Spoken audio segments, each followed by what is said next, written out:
पहाड़े के पास निकले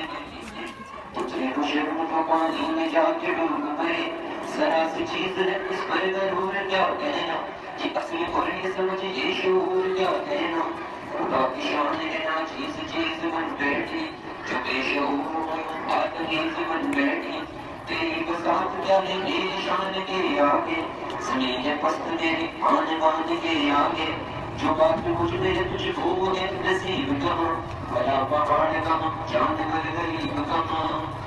ये सुन के बोला ये मुंह संभाल जरा ये अच्छी बातें मुझसे है निकाल जरा जो मैं बड़ी नहीं तेरी तरह तो क्या करता नहीं है तू कि तो आकर मेरी तरह छोटा अरे तुझे तुझे पैदा खुदा की कुदरत है कोई बड़ा कोई छोटा ये उसकी कुदरत है बड़ा जहान तुझे तो बना दिया उसने मुझे तो रक्त बचना सिखा दिया उसने कदम उठाने की ताकत नहीं जरूरत तुम्हें मेरी बड़ाई है भूमि है और क्या तुझमें जो तू बड़ा है तो मुझे हुनर दिखा मुझको विशाली आने जरा तोड़ कर दिखा मुझको नहीं है चीज निकम्मी कोई जमाने में कोई बुरा नहीं कुदरत के साथ खाने में